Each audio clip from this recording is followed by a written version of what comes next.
बिस्मिल्लाहिर्रहमानिर्रहीम। Dear students, अस्सलाम वालेकुम।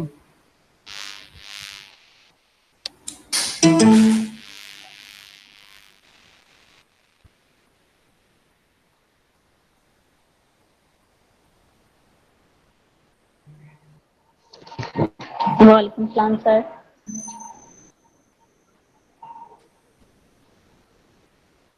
ज़रा मोबाइल सेटिंग हो ले।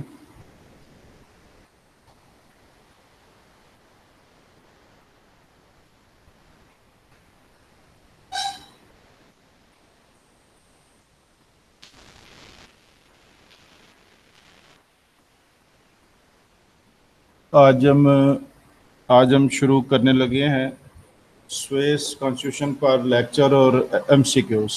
आज लेक्चर हमारा लंबा है और कोशिश होगी कि आप लोग सारे जितने भी मौजूद हैं, जिसे कहा जाए वो एक तो ये टाइम ज़ाया ना करे कि पढ़ने में डिले करे। तो पढ़ने में ज़रूरी है कि फौरी तौर पर शुरू हो जाए, क्योंकि उसको तभी हम ख़त्म कर सकते हैं कि फौरी तौर पर डिलीवरी लेक्चर की शुरू हो जाए।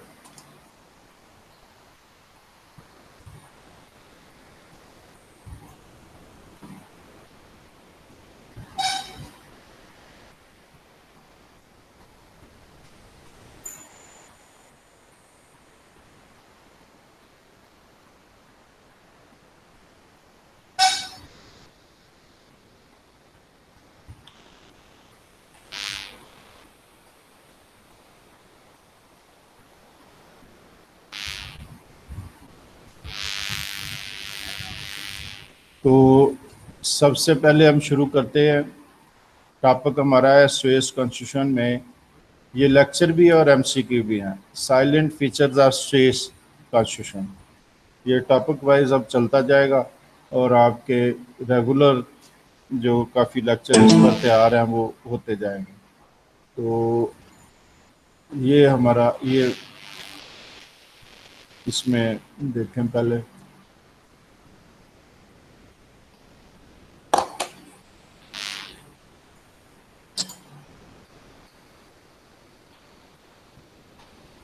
Silent feature of the Swiss constitution. पहला फीचर हमारे सामने आ गया। ये अब रीडिंग शुरू करेगा कोई।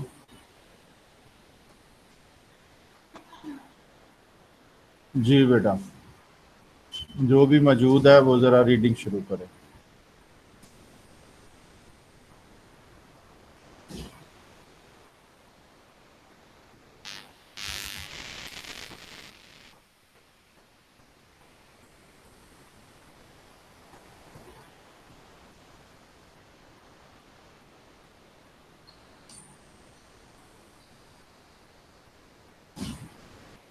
हाँ बेटा, कोई रीडिंग शुरू करे। हसानम बेटा तुम पढ़ो। It is written Constitution double in size to the American Constitution. It consists on 3 chapters containing 123 articles and 5 transitory provisions goes into great detail in defining the powers and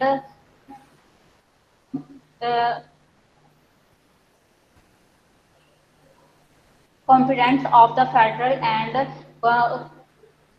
national government. It clearly defines the conventions which have grown up during the operation of the Constitution. For instance, the Constitution have given to the federal government the power to define conditions under which allies can acquire citizenship, which is also exercised by the conventions.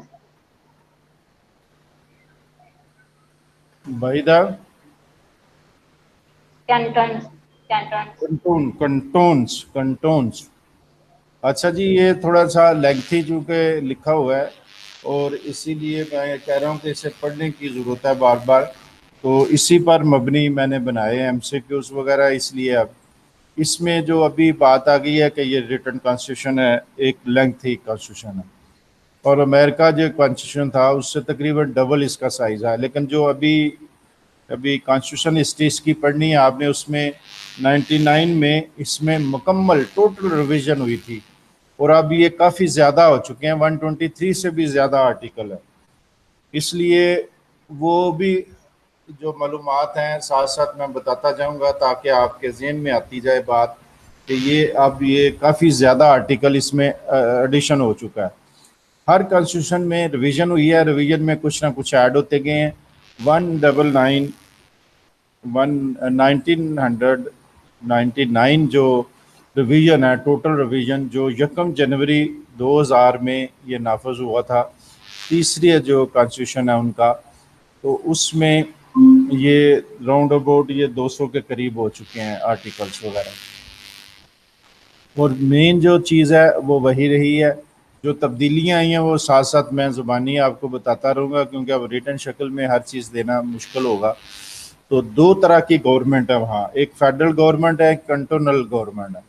कंटोनल उनके सूबों की तरह के हैं, रियासतें हैं जो खुद मुख्तार है, टोटल 23 है, और उसके अलावा कुछ उनके हाफ कंटोन है जिनका हाफ वोट है, वो भी 3 है। टोटल 26 हैं ये कंटोन्स मुख्तलिफ उनके। तो उनके जो बारे में लाज हैं वो रिटन और मौजूद है, इसीलिए ये कहा जाता है कि जो स्वेस कॉन्स्टिट्यूशन है वो रिटन है, और लेंथी उसको 123 के हवाले से भी लेंथी शुमार किया जाता था, लेकिन अब तो वो 200 के करीब हो चुके हैं। नेक्स्ट जी। जी बेटा हसाना, अगर आप हैं तो आप पढ़ें। मारिया मौजूद है तो rigid मारिया constitution पहले आप पढ़ लें, ठीक है जी। rigid constitution, the Swiss constitution is rigid one. The process of amendment are quite difficult. There are 2 methods of amending the constitution, which are initiative and ratification. The initiation of amendment proposal is made by in one of the 2 ways. It may be initiated at proposed by the Federal Assembly in the manner as it proposes ordinary bill. If the amendment proposal is approved by the Assembly, then it is put before the cantons and people for ratification. The Swiss citizens can also make amendment proposal in the over 1 lakh votes can initiate amendment proposal in the term of detailed bill, which is put for approval before the electorate. ये अजीबोगरीब किस्म का इनका एक तरीक़ाकार है जिसको हम unique कहेंगे। यूनिक का लफ्ज़ जब भी स्विट्ज़रलैंड में बोला जाए तो आपको हर चीज़ इसकी यूनिक नज़र आएगी। वो क्या है? इनिशिएटिव के पहले 50,000 होते थे, 50,000 वोटर अगर इनिशिएटिव एक जो पिटिशन पर साइन कर दें कि हमें ये अमेंडमेंट चाहिए तो वो आगे मूव करती थी। अब वो 1 लाख हो चुका है। 1 लाख वोटर अगर ये इनिशिएटिव पर साइन कर दें तो वो अमेंडमेंट तजवीज़ हो जाएगी कि इस पर जी कानून साजी होनी चाहिए। और उसका बाद में आगे बढ़ाकर उन्होंने इस तरह कर दिया हुआ है कि उस पर रेफरेंडम होगा, जो प्रपोजल आएंगी उस पर रेफरेंडम होगा। रेफरेंडम भी लोगों के पास जाएगा और कंटोन के पास जाएगा। उसमें कंटोन की रजामंदी भी हो जाएगी अगर अप्रूवल हो जाएगी, और रेफरेंडम में वो अमेंडमेंट पास हो जाती हैं तो फिर वो कॉन्स्टिट्यूशन का हिस्सा बनने के लिए तैयार हो जाएगी। फिर पार्लियामेंट भी उस पर कानून साजी कर सकेगी और उसको नाफज कर सकेगी।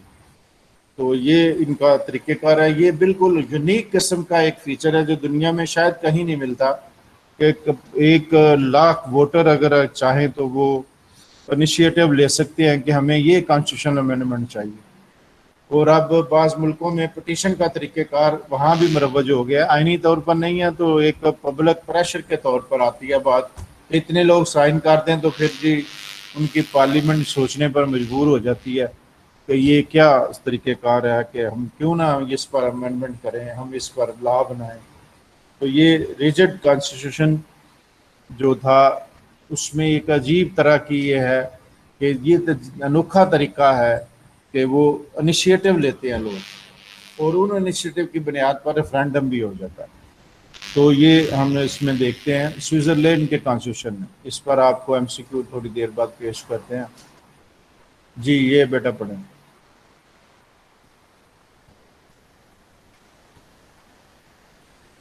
The bill is put for ratification by the electorate in the referendum after it is proposed in one of the above two methods. In the referendum, it must be approved by majority of the voters casting their vote and majority of the votes in majority of cantons. जी बेटा आगे।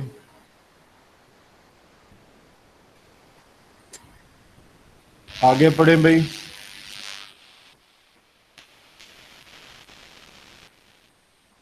हाँ भाई आवाज नहीं आ रही आपकी।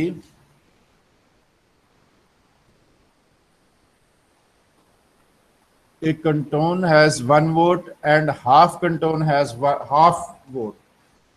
This neither big or small states alone can make any change in the constitution. Only 60 amendments have been passed up till now in Switzerland. जो पिछला था वो 60 अमेंडमेंट तकरीबन इस तरह आई हैं, लेकिन 99 के बाद 99 अभी शायद आगे रिटर्न शक्ल में भी आपके सामने आ जाए। 99 की जो रिवीजन टोटल हुई है वो सारी अमेंडमेंट उसमें शामिल कर दी गई हैं, पिछली जितनी अमेंडमेंट थी। उसके बाद कोई अमेंडमेंट नहीं हुई क्योंकि वो पहले ही आइन का हिस्सा बन चुकी हैं। ये एक और फीचर है सोशल गोल्स, इसके बारे में पढ़ें।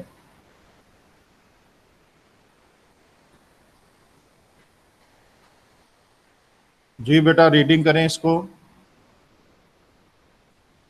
The Swiss Constitution under the Title II, Chapter 3 and Article 41 enumerates the social goals before federation.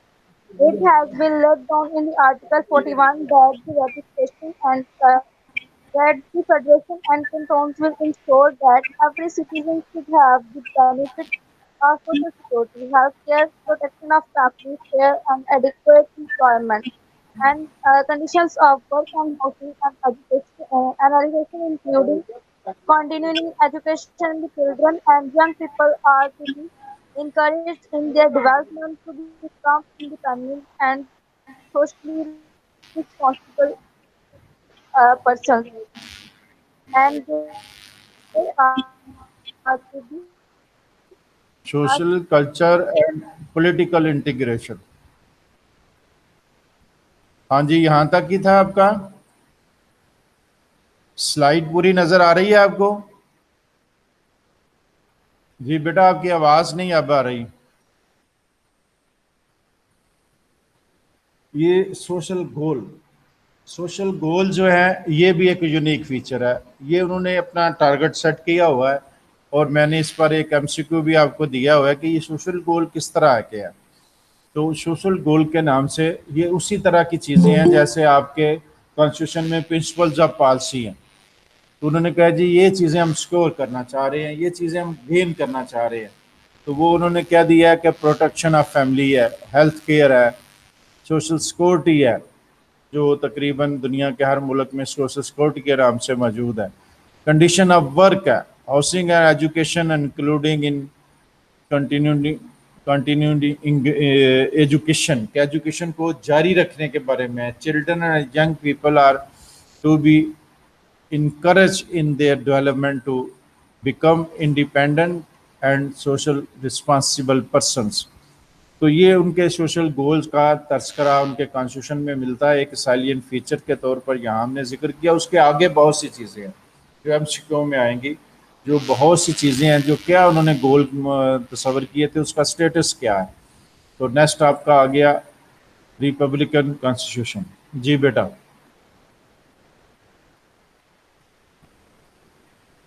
जी बेटा रीडिंग करें। मारिया आप रीडिंग करें।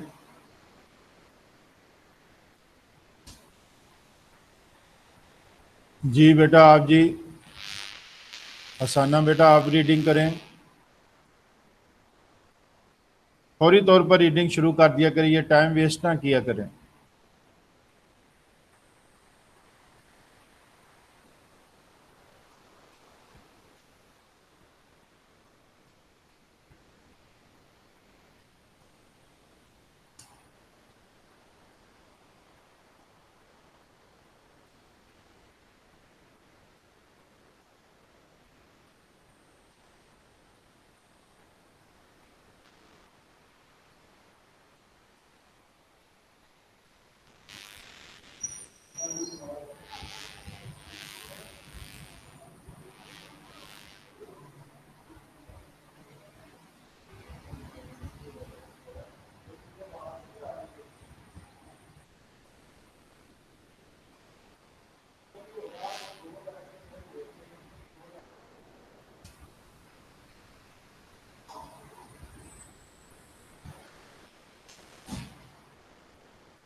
जी बेटा रीडिंग करें। हाँ भाई।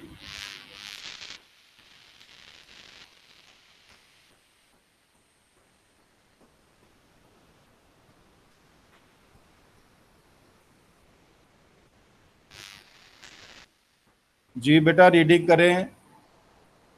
आपकी आवाज़ नहीं आ रही, कोई मसला है सिस्टम में? आप देखें अपनी तरफ से, लाइन देखें, अगर मेरी आवाज़ आ रही है तो।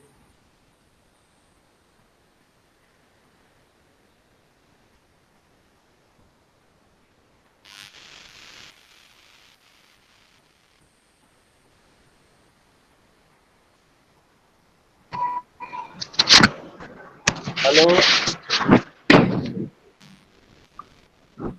5 Constitution establishes a republican form of government not only at center but also in the various cantons. At the center, there is a head of state known as the president, who is elected by the people and is made president by rotation from among the federal council. The constitution declares that the cantonal constitution. Cont- cantonal. Cantonal's constitution should be republican in form and head of a canton must be elected by the people. Article 4 of the constitution says all Swiss citizens are equal before law. There shall be neither subjects nor privileges of birth, person or family. Every citizen participates in government in governance. All political institutions are elective is in character. Thus, the principle of republicanism is the pivotal of जी बेटा Swiss democracy. Capital of Swiss democracy, ये लफ्ज़ है। तो ये एक तो कंटोन का लफ्ज़ है, इसको ज़हन में बिठाएं, कंटोन को पढ़ना आपने, कोई और लफ्ज़ नहीं इसके साथ है। तो दूसरा जो है ये आपने कैपिटल ऑफ स्विस डेमोक्रेसी, ठीक है। तो रिपब्लिकन कॉन्स्टिट्यूशन, ये नेचर है उसकी, टाइटल हमारा ये है, और साथ ये मुख्तलिफ सूरतें बताई गई हैं कि सेंटर और द कंटोन में अलग-अलग है। और जो कमेटी बनती है एग्जीक्यूटिव कमेटी, वो हेड ऑफ स्टेट का स्टेटस जो है एंजॉय करता है। हर मेंबर जो है 7 रुकनी मेंबर होते हैं उस एग्जीक्यूटिव कमेटी के, एग्जीक्यूटिव काउंसिल के, जो रोटेशन के साथ सदर बनते हैं, और जो सदर बनता है वो हेड ऑफ स्टेट को का स्टेटस एंजॉय करता है। तो बाकी डिपार्टमेंट जो है 7 डिपार्टमेंट के सरबराही करते हैं बाकी मेंबरान, और एक वाइस प्रेसिडेंट साथ होता है। वो साथ हर साल जो वाइस प्रेसिडेंट इलेक्ट होता है, वाइस प्रेसिडेंट सदर बन जाता है और नया वाइस प्रेसिडेंट इलेक्ट होता है उसी 7 रुकनी कमेटी में से, काउंसिल में से। ये हमारा तो जो फेडरल जो पिछला था हेडिंग, उसको निकाल था रिपब्लिक कॉन्स्टिट्यूशन था। अब आ गया दी फेडरल गवर्नमेंट। जी बेटा मारिया तुम पढ़ो।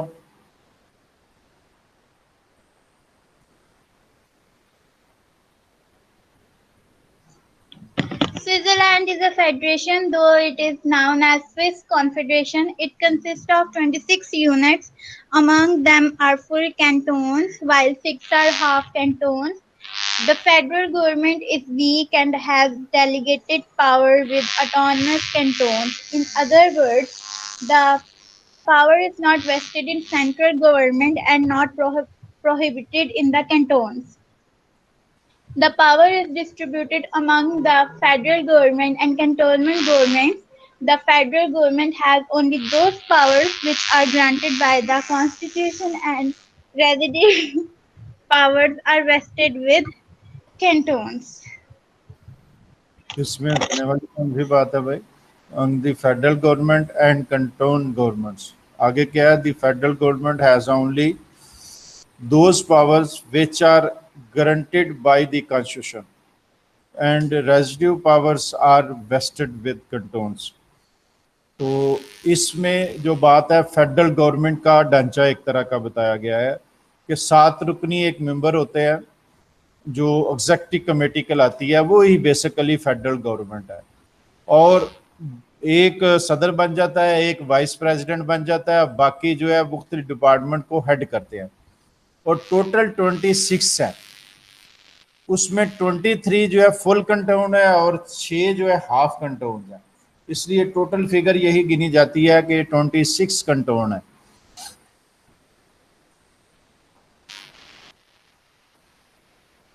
तो नेक्स्ट आपके में से कौन रीडिंग करेगा?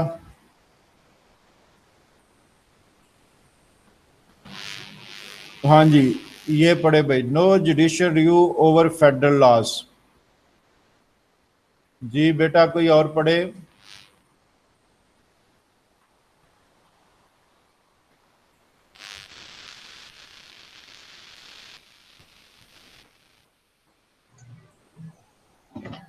The Swiss Federal Court has been given the power of judicial review only in respect of the laws made by the canton's legislatures. The laws passed by the federal parliament are not subject to its power of judicial review. The provision for referendum as the means of popular review over the laws made by the federal parliament has been the main reason behind the denial of this power to the federal court.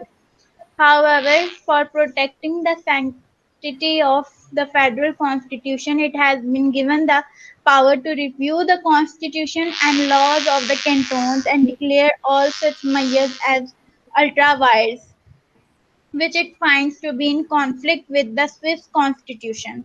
In other words, the Swiss federal court has no power to determine the constitutional validity of federal laws. The right to interpret the Swiss constitution belongs to the federal parliament. हाँ जी, ये एक मैंने कहा ना, ये आप Swiss constitution पर जाएंगे तो यूनिक चीज़ें आपको नज़र आएंगी। ये बहुत ज़्यादा जमहूरी किस्म का आपको कॉन्स्टिट्यूशन नज़र आता है, ये उसका एक यूनिक फीचर है कि एक आम आदमी उठते हैं 1 लाख के करीब, अगर उनकी तादाद है, पहले 50,000 थी, तो वो इनिशिएटिव ले लेते हैं, जनाब हमें ये अमेंडमेंट चाहिए, और 1 लाख तइद कर दें तो रेफरेंडम भी करवा सकते हैं लॉ पर, और नए लॉ भी बनवा सकते हैं। ये अजीबोगरीब किस्म का उनकी एक कहते हैं कि जिसको यूनिक लफ्ज़ हमने कहा है कि यूनिक फीचर है। और एक और बात बड़ी अजीब नज़र आएगी कि उनकी जो जुडिशरी है वो बड़ी अजीबोगरीब है। उसे कहते हैं जी इंडिपेंडेंस हासिल है, लेकिन इंडिपेंडेंस नाम की कोई सूरत नहीं, वो सारी पार्लियामेंट पर डिपेंड करती है। पार्लियामेंट मेंबरान उसे मुंतखब करते हैं और वो under the thumb of the parliament मुंतखब होते हैं। वो 6 साल के लिए एक जज मुंतखब होता है और उन्हें जुडिशियल रिव्यू की पावर ही हासिल नहीं है, कोई जुडिशियल रिव्यू का अख्तियार नहीं उन्हें कि वो कोई ऐसा लॉ जो फेडरल लॉ पर कोई जुडिशियल रिव्यू ले सके।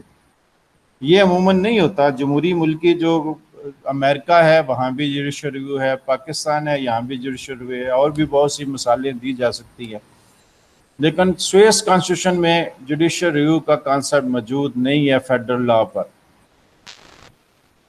अलबत्ता यहाँ वजाहत कर देनी ज़रूरी है, कंटोनल लॉ, कंटोन के जो लॉ हैं उस पर अगर कोई, चूँकि उनके कंटोन के अलहदा कॉन्स्टिट्यूशन है, अगर कोई ऐसा लॉ बन जाए जो कंटोन अपनी मर्जी से बनाए और फेडरल लॉ से वो मुतसादम हो, तो कंटोनल लॉ में जुडिशियल रिव्यू फेडरल जो उनकी कोर्ट है, सुप्रीम कोर्ट, वो कर सकती है, वो उस पर उनके जुडिशियल रिव्यू का पावर हासिल है।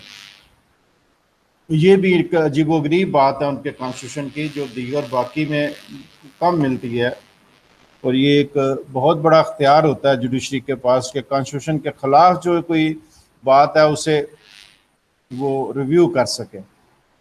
तो हमें ये बात नज़र आती है कि कंटोनल लॉ में जुडिशियल रिव्यू की पावर है स्विस कॉन्स्टिट्यूशन को, लेकिन फेडरल लॉ में नो, कोई इख्तियार नहीं है। तो ये बाई कैमरल लेजिस्लेशन, ये रीडिंग करे भाई कोई? जी असाना मेरा हाल चली गई है, अभी उसने एक ही पढ़ी है स्लाइड। जी बेटा अगर मौजूद है तो पढ़ें।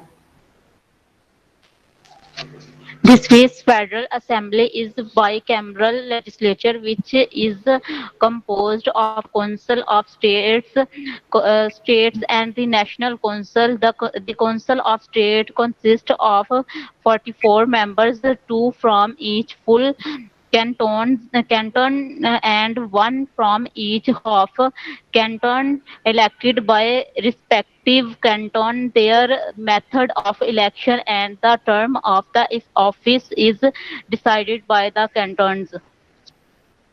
हाँ जी, बाई कैमरल लेजिस्लेचर, उनकी पहले वो सिंगल ही होती थी, लेकिन अब उनकी बाई कैमरल है। कौमी असम्बली भी है, हाउस ऑफ रिप्रेजेंटेटिव, और सेनेट भी मौजूद है। और वो उसी तरह है कि जो मेंबरान है वो कंटोन जो है उन्हें नुमाइंदगी हासिल है उसमें सेनेट में। दो मेंबरान होते हैं फुल कंटोन के, और हाफ जो कंटोन है उसका एक मेंबर होता है सेनेट में नुमाइंदा। और इसी तरह जो हाउस ऑफ रिप्रेजेंटेटिव है वो आप समझें कि लोगों के डायरेक्ट वोट के नतीजे में आते हैं। हाउस ऑफ रिप्रेजेंटेटिव या असेंबली उन्हें कहते हैं। तो दो हाउस जो है ना वहाँ मौजूद हैं जो ये लेजिस्लेचर का काम करते हैं। उसके बाद आ गया जी आपका दी नेशनल काउंसिल। ये कौन पढ़ेगा? जी बेटा, मारिया बेटा तुम पढ़ो। The National Council consists of 200 members elected for 4 years by proportional representation on the basis of adult suffrage, representing the general interest of the people. Each member is chosen by 2,400 people of the total population. There are additional seats which are allocated for any fraction over 12,000. Each canton and half canton is considered a single election district and is granted one representative. The two chambers have equal powers. They elect the president and vice president annually. All the decisions are made by the majority of the present on the voice basis. All the important debates are reported in the official bulletin. The two chambers meet only once a year in ordinary session. Extraordinary session may be called on the demand of Federal Council or a quarter members of National Council or of 5 cantons. हाँ जी, ये देखिए आप कितनी इसमें चीज़ें आ गई हैं। थोड़ा थोड़ा सबका जिक्र करते हैं कि जो नेशनल असेंबली है अब उसके फाइनल 200 मेंबरान हैं, इलेक्टेड फॉर 4 ईयर, 4 साल के लिए मुंतब होते हैं by proportional representative on the basis of the adult suffrage, बालग राय दही की बुनियाद पर, representing the general interest of the people. ठीक है जी। Each member is chosen by 24,000 people of the total population. एक कंटोन में जो 24,000 पीपल हैं वो मुंतखब करते हैं। टोटल रिप्रेजेंटेशन का तरीक़ेकार जो है, एडिशनल सीट के लिए 12,000 वोट की शर्त है ईच कंटोन में से। हाफ कंटोन जो है कंसिडर सिंगल इलेक्शन डिस्ट्रिक्ट, एक पूरा ज़िला जो शुमार किया जाता है, एक हल्का जो शुमार किया जाता है, वो 12,000 जो हाफ कंटोन है उनके लिए है। और इसमें और क्या आ गया जी कि एक और यूनिक भी बात जो है कि दोनों हाउसेस के एक जैसी पावर है, सेनेट की हो या हाउस ऑफ रिप्रेजेंटेटिव की एक जैसी पावर है। और कहते हैं कि हर साल सदर का इलेक्शन होता है, बेसिकली नायब सदर का इलेक्शन होता है। वो कैसे? वो ऐसे कि सदर उसने बनना है जो पिछले साल नायब सदर है, ऑटोमेटिकली उसने सदर बन जाना है। तो नया नायब सदर मुंतखब होना है जो उस सदर के साथ 1 साल काम करेगा और अगले साल फिर वो सदर बन जाएगा। तो बेसिकली नायब सदर का हर साल इलेक्शन होता है। और ये श्योर है कि 7 रुकनी काउंसिल जो है, एग्जेक्टिव काउंसिल जो है, उसमें से हर मेंबर ने लाजम उसका मेंबर बनना है नायब सदर बनना है और फिर वो सदर बनना है। वो हाउस ऑफ रिप्रेजेंटेटिव में 4 साल के लिए आते हैं मेम्बरान, तो उस वक्त जो मौजूद होंगे वो उनमें से मुंतखब होकर बाद में एग्जेक्टिव काउंसिल के मेंबर बनेंगे। जो एग्जेक्टिव काउंसिल का मेंबर बन गया उसने लाजम नायब सदर भी बनना है और सदर भी बनना है। ये उनका बड़ा यूनिक किस्म का फीचर है। और बेसिकली जो गौर करें आपको तो नजर आएगा कि हर साल तो सिर्फ वाइस प्रेसिडेंट का इलेक्शन होता है। वाइस प्रेसिडेंट तो पहले जो मुंतखब शुदा है उसने सदर बनना ही बनना है, वो तो पहले ही बन चुका है, उसकी बारी लग चुकी है। तो इस तरह कलेक्टिव, अभी नेक्स्ट फीचर के तौर पर शायद आएगा, कलेक्टिव रिस्पॉन्सिबिलिटी का तस्वर है इस एग्जीक्यूटिव काउंसिल के पास, जिसको दूसरे लफ्जों में कहते हैं प्लूरल, कि इज्तिमाई रिस्पॉन्सिबिलिटी वो चलेगी। ये 7 के 7 मेंबरान जो है 7 साल के लिए बार बार मुंतखब होते रहेंगे और इज्तिमाई जिम्मेदारी के तहत काम करेंगे और उनकी तस्वर किया जाएगा कि काम सब ने मिलजुल कर किया है। और उसमें एक और बात आ गई कि पूरे साल में दोनों चैम्बर ने सिर्फ ऑर्डिनरी सेशन एक ही होना है, एक्स्ट्रा ऑर्डिनरी जब चाहें वो बुला लें on the demand of the federal council. Federal council कौन सी है? वही वो 7 रुकनी मेंबर और एक quarter members of the national council और 5 कंटोन्स, 5 कंटोन चाहें तो वो भी एक इजलास बुला सकते हैं एक्स्ट्रा ऑर्डिनरी। नेशनल काउंसिल के क्वार्टर मेंबरान 1/4 मेंबरान जो है वो भी इजलास बुला सकते हैं। अब 3 तरीक़ेकार हमारे आगे कि एक है कि ऑर्डिनरी जो सेशन है वो साल में एक बार होना ज़रूरी है, एक्स्ट्रा ऑर्डिनरी जब भी बुलाना है तो एक तो है फेडरल काउंसिल के मेंबरान जो हैं वो बुला सकते हैं, और एक quarter 1/4 member of the national council जो हैं वो भी बुला सकते हैं, और 5 कंटोन मिलकर भी एक्स्ट्रा ऑर्डिनरी सेशन बुला सकते हैं। ये हमारी डिटेल हो गई उसमें। ये अब MCQ में भी इसमें से बात चीज़ें आएंगी। प्रोविजन रिगार्डिंग आर्मी, ये कौन पढ़ेगा बेटा? हसाना काफ़ी देर से गायब है। जी बेटा, मारिया बेटा आप पढ़ लें। साउंड गालबन नहीं तमाम मेंबरान की तरफ से क्लियर। जी मारिया बेटा आप पढ़ें। The Constitution now. जी जी बेटा,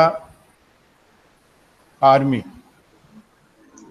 The Constitution now lays down that Switzerland will have an army. It will be organized as a militia and will have the responsibility to prevent war, defend the country, to maintain peace, to protect the people, and to lend support to the civil authorities in emergencies. The Federation has the power to use the army. Civil defense is also a federal subject. The Federation takes all decisions and makes law regarding the organization, training, and equipment of army. The cantons can use their troops for maintaining public order in their respective territories. हाँ जी, basically army के मतलब क्या है कि पहले ये concept था कि स्विट्जरलैंड वो वाहिद मुल्क है जिसमें आर्मी नहीं है।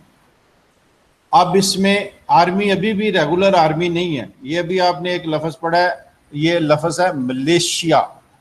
उर्दू में इसको इस तरह बोला जाता है, MILITIA। इसको आपने पढ़ा है किसी और अंदाज में, तो ये लफ्ज़ है मलेशिया। मलेशिया के जो रेगुलर आर्मी नहीं होती वो वक्त ज़रूरत उसे इकट्ठा कर लेते हैं। उनके जो लाज हैं वो है लाजमी ट्रेनिंग, मिलिट्री ट्रेनिंग। हर आदमी के लिए ज़रूरी है कि वो लाजमी मिलिट्री ट्रेनिंग करे, और वो ट्रेनिंग उनकी डिग्री नहीं मिलती जब तक वो ट्रेनिंग ना कर लें। अगर कोई मिलिट्री ट्रेनिंग के काबिल नहीं है तो उसके लिए क्या ज़रूरी है कि वो कोई और सर्विस के लिए अपने आप को पेश करे। जो अगर मिलिट्री ट्रेनिंग नहीं कर सकता, अहल नहीं है, कोई और ट्रेनिंग कर ले। वो ट्रेनिंग का फिर एक फॉर्मेट देते हैं कि जी आप ये ट्रेनिंग कर लें। अगर वो ट्रेनिंग भी नहीं कर सकता तो उसका तीसरा हल उन्होंने ये दिया हुआ है कि वो फेडरल गवर्नमेंट को टैक्स पे करेगा, जो कलेक्शन करेगा कंटोन, और पे होगा फेडरल गवर्नमेंट को। एक मखसूस रकम वो अदा करेगा ताकि एग्जाम्प्ट हो सके।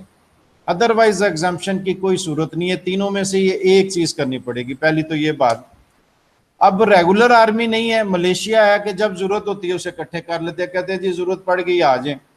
अब उन्होंने इसमें भी थोड़ी अमेंडमेंट की है, रेगुलर आर्मी की भी प्रोविजन रखी है।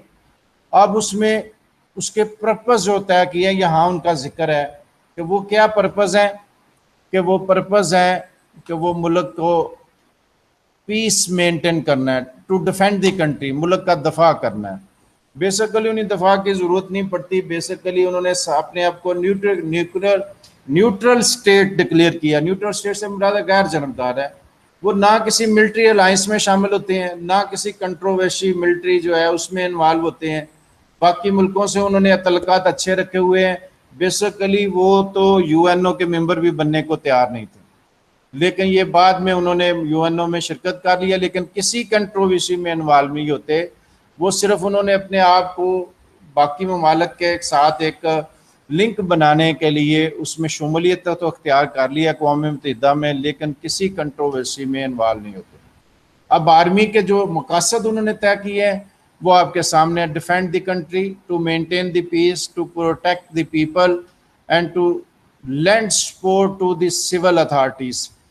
इन एमरजेंसी जो बात का एमरजेंसी होती है उसमें सपोर्ट देने के लिए मलेशिया जो है वो ताउन करती है। अब फेडरल गवर्नमेंट उसकी सर्विस से इंजॉय कर सकती है, वो उसे ऑर्डर कर सकती है। कंटोन किसी को ज़रूरत है मलेशिया की तो फेडरल गवर्नमेंट के ज़रिए उसकी सर्विस ले सकता है अपनी हदूद में काम लेने के लिए।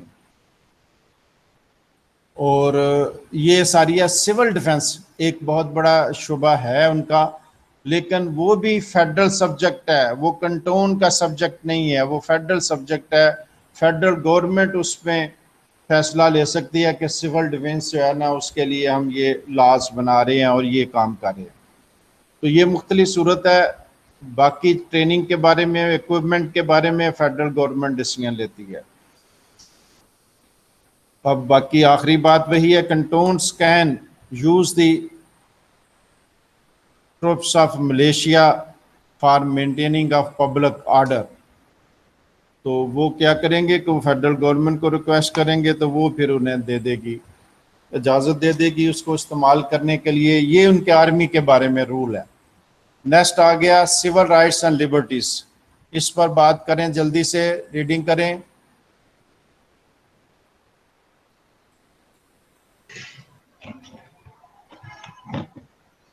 जी बेटा जल्दी से पढ़ें।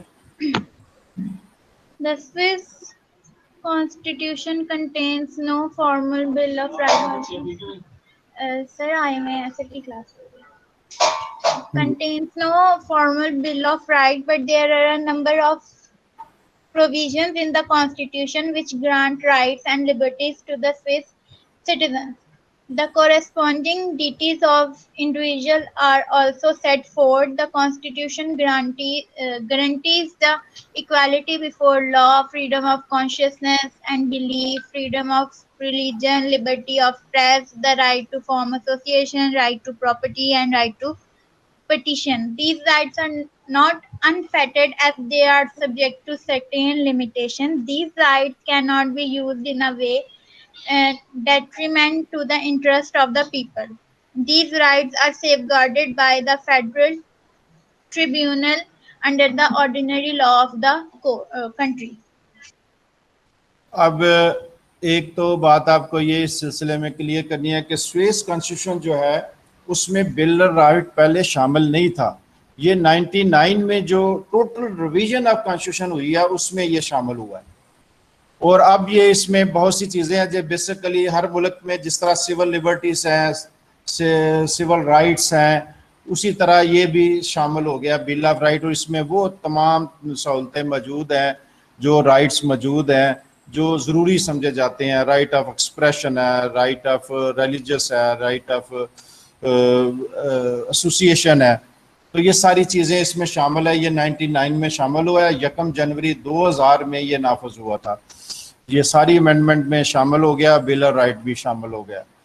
ये आप लिबरल सेकुलरिज्म पर पढ़ लें ताकि हम जल्दी से एमसीक्यू की तरफ चलें। जी बेटा, सिविल लिबरल सेकुलरिज्म। जी बेटा मारिया पढ़े। Another feature of the Swiss constitution is its liberal secularism. The liberal philosophy is anti-feudal, anti-monarchical, and anti-clerical. The Swiss constitution seeks the freedom of individual from the church and all other such institutions. It recognizes the right of individual, including the liberty of conscience and belief. The constitution prohibits the Jesuit and other religious orders in order to eliminate the hold of church on educational institutions. No convents or other religious congregations are to be set up. Moreover, the Constitution also provides for freedom of trade and commerce to ensure the economic liberty to the individual.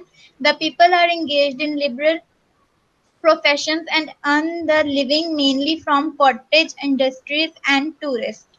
The state has neutral position in international politics due to its liberal policy.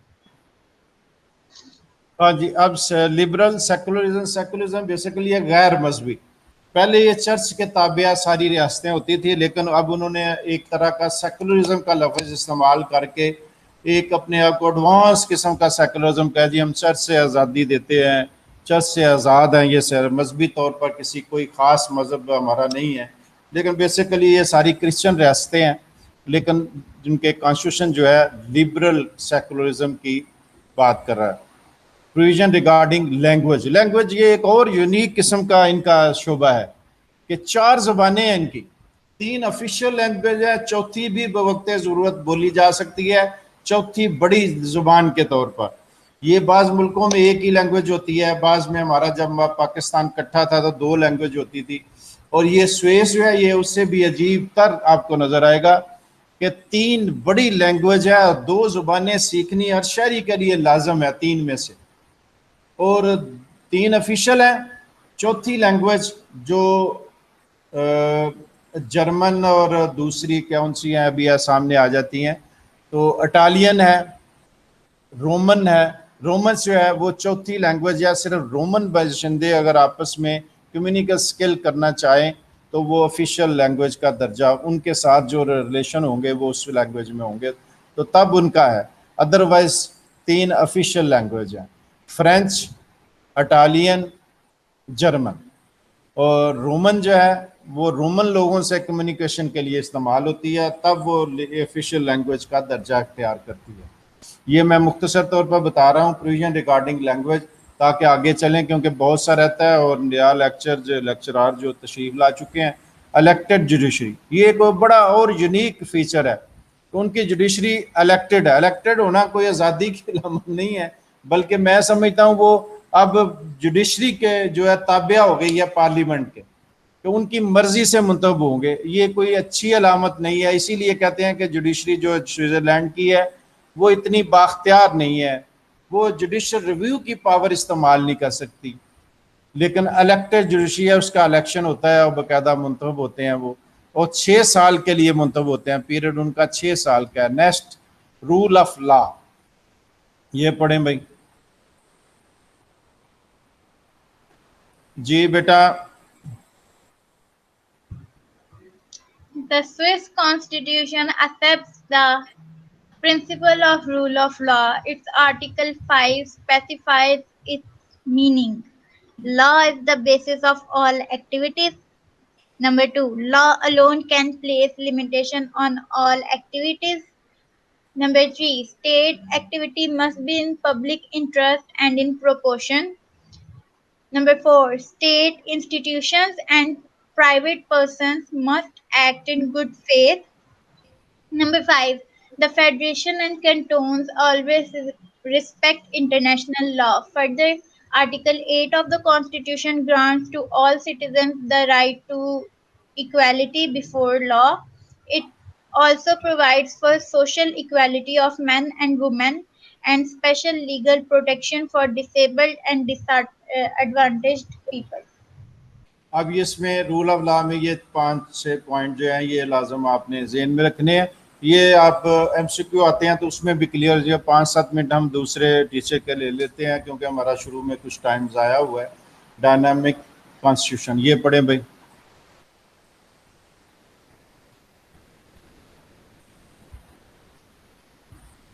जी बेटा ये पढ़े कोई।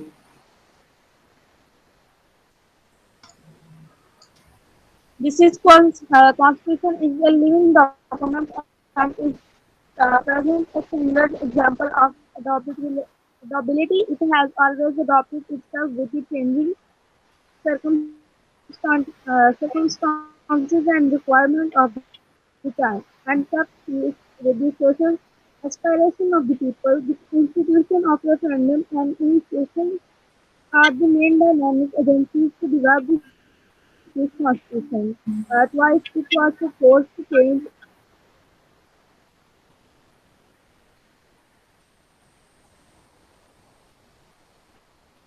हाँ जी, ये आपका dynamic constitution का heading आ गया। इसमें सबसे ज़्यादा जो जोर दिया गया है अडेप्टेबिलिटी और इनिशिएटिव और रेफरेंडम। तो बेसिकली हम अभी बात कर चुके हैं इनिशिएटिव की, कोई बड़ा यूनिक फीचर है स्विस कॉन्स्टिट्यूशन का। दूसरा है रेफरेंडम ऑन इनिशिएटिव, वो भी एक यूनिक फीचर है। उसके बाद अडॉप्टेबिलिटी इसकी क्या होती है कि रेफरेंडम में अगर पास हो जाए तो कहेंगे ये अडॉप्ट हो गया। अडॉप्टेड का लफ्ज़ शुरू में भी आया था, उससे मुराद ये है कि लोगों ने रेफरेंडम में इसको अडॉप्ट कर लिया है। तो ये बड़ी डायनामिक किस्म की इसमें सूरत हाल है जो हम देख रहे हैं। तो अब इसमें आ गया नेक्स्ट, ये बात थोड़ा सा कर लें ताकि हम इसके एमसीक्यू कर सकें। जी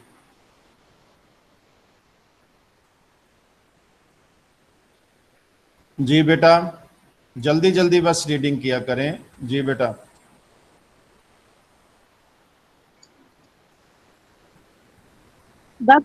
The partial changes have been made on many occasions.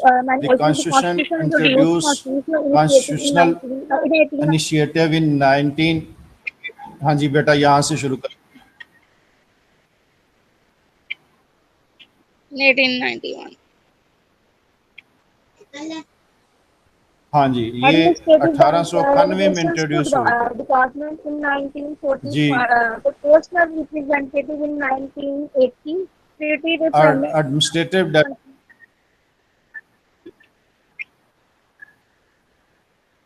Administrative delegation. 1914 1914 में एडमिनिस्ट्रेटिव डेलीगेशन। ये जो बाकी 7 शोबे बनते हैं, डिपार्टमेंट बनते हैं, ये 1914 में इंट्रोड्यूस हुआ था। प्रोपोर्शनल रिप्रेजेंटेटिव कब हुआ था? 1918 में। रेफरेंडम 1921 में शामिल हुआ था। उसके बाद extension in term of federal council 1932 में इंट्रोड्यूस हुई थी। And annually the urgent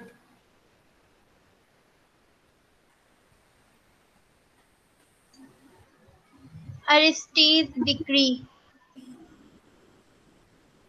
degrees by amendment the constitution. ये कब हुआ था? 1939 और 1949 में।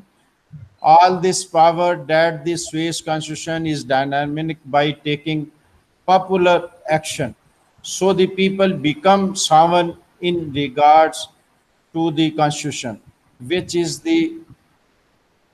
Essence of the democracy in Switzerland. कि ये एक बड़ा यूनिक फीचर है स्विस कॉन्स्टिट्यूशन का और लोगों को सावन बनाता है। इसमें लोग सावन है, लोग कवानीन बनाते हैं, सावन की कमांड नहीं आती। लोग जब चाहें कोई अपने आप को सावन डिक्लेयर करके उसमें इनिशिएटिव ले सकते हैं, रेफरेंडम करवा सकते हैं। ये एक बड़ी यूनिक किस्म के पावर है। मैंने कहा इसका हर फीचर ही यूनिक है। इसका एक पॉजिटिव यूनिक है, एक नेगेटिव यूनिक है। हर फीचर पॉजिटिव है, एक बड़ा नेगेटिव है, वो है कि इलेक्टेड जुडिशरी। तो वो इलेक्टेड जो है इलेक्शन होते हैं बाकायदा और वो फिर उनके ताबिया under the thumb of this legislature जजेस काम करते हैं। कोई ज़बरदस्त किस्म की हमें नज़र नहीं आएंगी जुडिशरी के फैसले।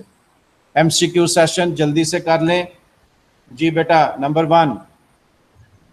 When was the first constitution of Switzerland came into being? 1848, 1866, 1874. हाँ जी, ये कौन बताएगा?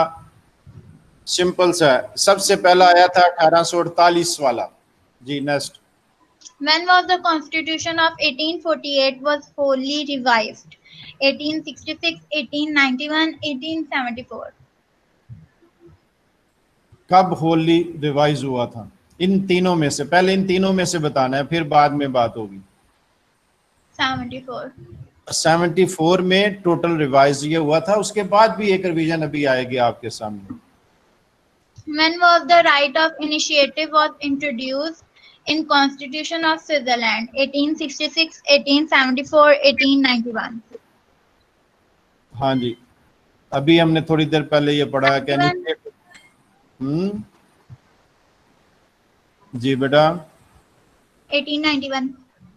1891 उस वक्त से इनिशिएटिव का फैक्टर शामिल है। 1891. What is the actual name of right of initiative? Federal initiative, popular initiative, federal popular initiative. हाँ जी, किस नाम से जाना जाता है? सर सिर्फ 5 मिनट आपके लेंगे, हमारे MCQ खत्म होने वाले हैं। जी बेटा, Federal popular initiative. Federal popular initiative basic नाम उसका ये है, बाकी जो है ना वो बस मुख्तसर तौर पर बोला जाता है, अब्रीवेशन के तौर पर फेडरल पॉपुलर इनिशिएटिव इसको कहा जाता है। जी, राइट ऑफ इनिशिएटिव मींस, क्या मतलब है इसका? A certain number of votes could made a request to amend a constitutional article. To introduce an amendment in constitution, both A and B, none of these. हाँ जी, कौन सा ठीक होगा? Both A and B. दोनों ठीक है। ठीक है, next. The sentence is included in dash of Swiss constitution. In the name of God Almighty, we the Swiss people and cantons to renew the alliances to strengthen the liberty and democracy. अब ये Liberty Swiss constitution अभी हमने पढ़ा वो secular है, लेकिन उसमें ये बात नजर आएगी कि उन्होंने ये खुदा के वजूद को कॉन्स्टिट्यूशन में तस्लीम किया। ये अजीब बात है। मैंने कहा ना कि स्विस कॉन्स्टिट्यूशन हर चीज ही उसकी यूनिक है और अजीब नजर आती है हर चीज ही। एक चीज नेगेटिव यूनिक है, वो है उसकी जुडिशरी के बारे में, बाकी उनकी हर बात ही यूनिक है। In the name of God Almighty, we the Swiss people and canton to renew the alliance to strengthen the liberty and democracy. ये उनके कॉन्स्टिट्यूशन में शामिल है, हालांकि वो कहते हैं जी हम सेकुलर हैं। ठीक है, तो अब इसमें आगे क्या चीजें हैं? Liberties, bill of right, preamble, none of this. जिस तरह हमारे कॉन्स्टिट्यूशन में प्रीएम्बल में बहुत कुछ शामिल है, ये भी उनके प्रीएम्बल में शामिल है। जी, Which of the following are features of Swiss constitution? Written, enacted, adopted, all of these. All of this ये अभी हम पढ़ चुके हैं, जल्दी जल्दी हम कर रहे हैं। Which of the year the people and cantons rectify and adopted the Swiss constitution? 1848, 1874, 1999. All of these. अच्छा, ये अब आ गया कि 1874 में भी रिवाइज हुआ है, लेकिन 99 में टोटल रिवाइज हुआ है, रेक्टिफाई हुआ है। अब ये सारी इसमें तब्दीलियां जो हैं वो 1999 में शामिल कर दी गई हैं, तो लेकिन ये सारे तब्दीलियों का कॉन्स्टिट्यूशन शामिल है, सब उसमें शामिल है। ऑल ऑफ दीज इसमें दुरुस्त होगा। How many amendments came into force after revision of constitution in 1999? 10, 6, no amendments after 1999. 99 के बाद कोई अमेंडमेंट नहीं हुई, क्योंकि सारी तो शामिल हो गई। जी जी, जल्दी से करें भाई।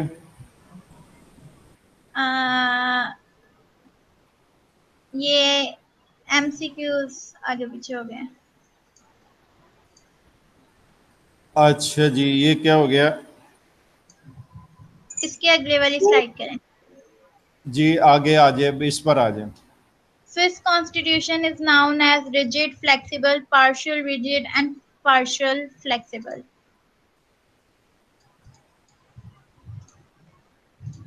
हाँ जी, कौन इसमें बताएगा? अभी थोड़ी देर पहले हमने एक पॉइंट के तौर पर किया था। Rigid. जी बिल्कुल ठीक है, रिजिड के Partial तौर को पर हम। हम क्वासी भी कह सकते, क्वासाई वजह क्वासी। जी जी क्या कहा? मैं बाद में पूछ लेती हूँ, अभी आपका आइडिया। जी बेटा, जी जो रिजिड है ये टाइटल इसका दुरुस्त है। बाकी इसमें फ्लेक्सिबिलिटी वाली बात बात जो है ना, वो इस तरह है कि इनिशिएटिव इसमें मौजूद है, बाकी है, लेकिन टाइटल अभी तक किताबों ने इसको रिजिड का ही दिया हुआ है। जी ये बेटा पढ़ें। What is the major change in Swiss Constitution 1999 bracket में 1 January 2000 from previous constitution of 1848 and 1874?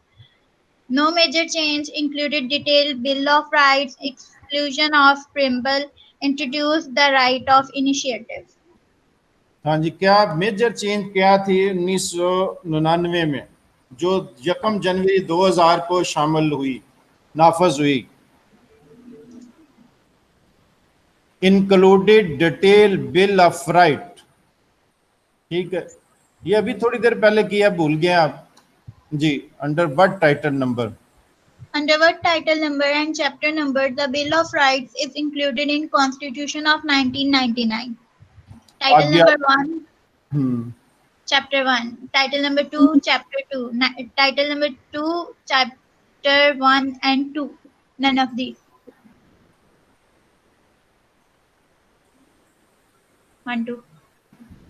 1 2 title उसका 2 है, चैप्टर 1 एंड 2 है, ये दुरुस्त है। जी मैं next. Under what number of articles the Bill of Rights is included in Swiss Constitution? 720, 17, 740. None of these. 740 है ये। Next. Which of the rights are included in Bill of Rights? Right of human dignity, freedom of custom, freedom of religion, equality before law, all of these, only B and C.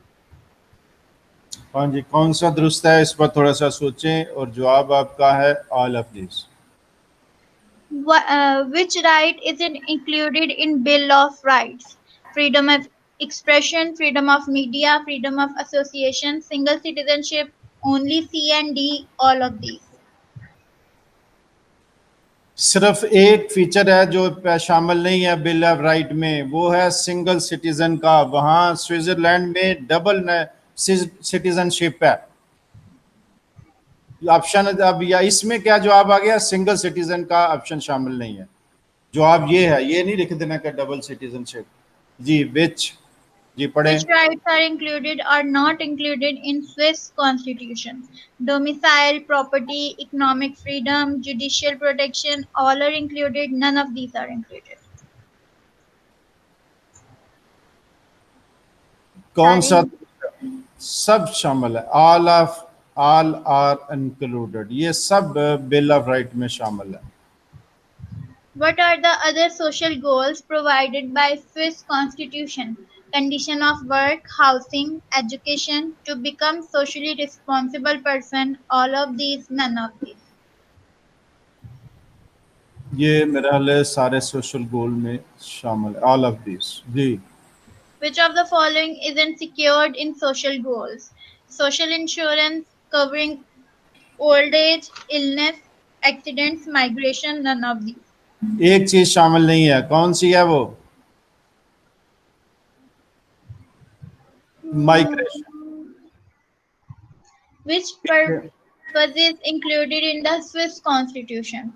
To save the independence and security of the country, to secure all the citizens as the long-term preservation of natural resources. Both A and D, none of these. Both A and B. जी From ये which time the Switzerland is democratic republic? 1848, 1874, 1999, 1291. हाँ जी, कौन सी है जी? 1848. नहीं, ये पहले तीनों जो डेटे हैं ये कॉन्स्टिट्यूशन की अमेंडमेंट की डेटे हैं। 1291 वो कहते हैं जी हम इतना पुरानी रिपब्लिक हैं, डेमोक्रेटिक रिपब्लिक हमने 1291 में अपने आप को डिक्लेयर किया था। जी। Is it true that Switzerland is headed by a 7-member plural executive whose members are elected by the two houses of Swiss federal parliament? True, false? हाँ जी, बिल्कुल ट्रू है कि 7 मेंबर हेड करते हैं, इसीलिए उसको कहते हैं ये प्लूरल एग्जीक्यूटिव है। एग्जीक्यूटिव भी पढ़ते हैं, बहरहाल आपने इस तरह पढ़ा है, लेकिन एग्जीक्यूटिव वहाँ प्लूरल एग्जीक्यूटिव का लफ्ज है। ट्रू, इसको जवाब इसमें से क्या आ गया? ट्रू है। नेक्स्ट जल्दी से। The people of Switzerland directly participate in law-making process through referendum, initiative, parliament, approval of cantons, all of these. हाँ जी, क्या इंस्टेंट है उनके, किस तरह के सूरत हाल है स्विट्जरलैंड में, कौन बनाता है, कौन लोग डायरेक्ट पार्टिसिपेट करते हैं? जवाब है ऑल ऑफ अबव। रेफरेंडम भी है, इनिशिएटिव भी है, पार्लियामेंट भी है, अप्रूवल और कंटोन भी जरूरी है। All of this. ये हमारे आज के एमसीक्यू हुए। बहुत शुक्रिया आपका। इंशाल्लाह स्विट्जरलैंड पर मजीद एमसीक्यू तैयार हैं, इसी 2 दिन में मजीद हम काफ़ी सारे पेश कर सकेंगे टाइटल के साथ। अब आप थोड़ा सा रीडिंग कर लें, लेक्चर होगा, 7 एमसीक्यू होंगे। बहुत शुक्रिया। अस्सलाम वालेकुम।